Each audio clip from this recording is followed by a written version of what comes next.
Heho Pop Gengs.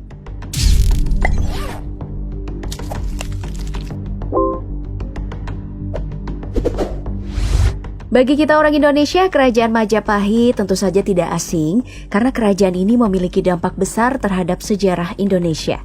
Dalam sejarahnya, Kerajaan Majapahit berdiri pada tahun 1293 hingga 1527 Masehi. Pada masa tersebut, Kerajaan Majapahit dikenal sebagai kerajaan Asia terkuat yang pengaruhnya terus digembar-gemborkan orang-orang. Nah, membicarakan tentang Majapahit, siapa sangka kalau ada beberapa hal tentang kerajaan besar ini yang merupakan sebuah kebohongan. Mulai dari luas wilayah kekuasaan, sosok Gajah Mada, hingga salah tafsir tentang Sumpah Palapa. Bagi kamu yang penasaran, mari kita telusuri bersama di video kali ini kebohongan besar sejarah Majapahit yang akhirnya terungkap. Yang pertama, mari kita mulai dari wilayah kekuasaan dari Majapahit. Sebagai kerajaan Hindu-Buddha terbesar yang pernah berdiri di dunia, wilayah kekuasaan Majapahit pernah diklaim sebagai yang terluas. Terbentang dari Sabang sampai Merauke dan meliputi beragam negara, seperti Malaysia, Singapura, Brunei, Thailand, Vietnam, dan sebagian besar pulau kecil di Filipina. Klaim ini didasari oleh sebuah peta bernama Nusantara Archipelago. Dari penampakan petanya, memang wilayah-wilayah ini disebut sebagai Nusantara.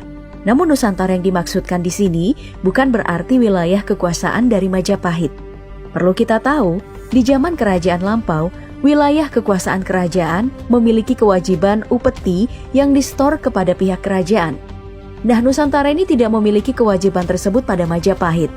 Dari artinya saja, Nusa diartikan sebagai pulau-pulau atau daerah, sementara Antara diartikan sebagai yang lain. Jika digabungkan, maka Nusantara diartikan sebagai pulau-pulau atau daerah yang lain.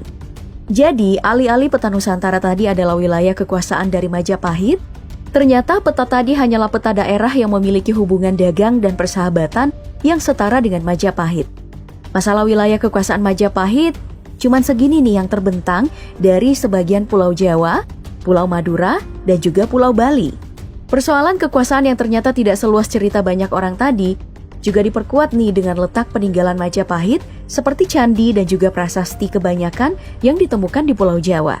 Hal ini juga membuktikan kalau bisa saja Kerajaan Sriwijaya lah yang kekuasaannya lebih besar karena peninggalannya ditemukan di berbagai negara, seperti di Thailand, India, hingga Cina. Ya nggak sih?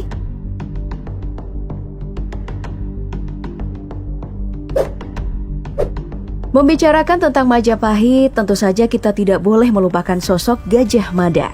Pada masa kejayaan Majapahit, Gajah Mada dikenal sebagai seorang panglima perang dan tokoh kunci yang berpengaruh. Bahkan setelah kematiannya pun, masyarakat Majapahit mengenang Gajah Mada sebagai sosok dewa yang dimintai pertolongan ketika perang berkecamuk di wilayah Majapahit. Nah, masalah hal kontroversi dan juga berbau kebohongan datang dari penggambaran wajah Gajah Mada oleh Muhammad Yamin. Pria yang dikenal menggemari sejarah dan pernah duduk sebagai Menteri Penerangan di masa Presiden Soekarno ini pernah menggambarkan wajah Gajah Mada lewat imajinasinya dan dituangkan dalam buku Gajah Mada, Pahlawan Persatuan Nusantara karyanya sendiri. Sekilas tidak ada yang aneh dari gambar tersebut. Namun jika diperhatikan, gambaran wajah Gajah Mada dari Muhammad Yamin sangat persis dengan mukanya sendiri. Ya, hal ini tentu saja membuat segalanya menjadi aneh. Apalagi penggambaran dari wajah Gajah Mada versi Muhammad Yamin jauh berbeda dari peninggalan sejarah tentang wajah Gajah Mada seperti Arca Brajanata dan Arca Bima. Sebagai imajinasi liar dari Muhammad Yamin, sebenarnya tidak ada masalah besar dari penggambaran wajah tersebut. Apalagi sosok Gajah Mada ini sering digunakan M. Yamin untuk memompa semangat pemuda Indonesia untuk bersatu dari Sabang sampai Merauke dan terbukti efektif. Namun sayangnya, penggambaran tersebut sudah sering digunakan dalam buku sejarah yang membuat banyak orang meyakini imajinasi dari Yamin sebagai wajah asli Gajah Mada.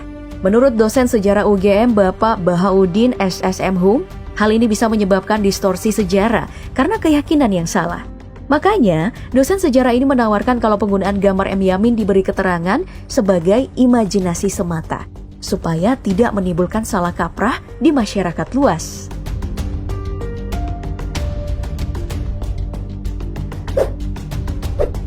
Tak hanya soal paras dan perawakan Gajah Mada, salah satu yang paling dikenal luas dari tokoh ini adalah Sumpah Palapa.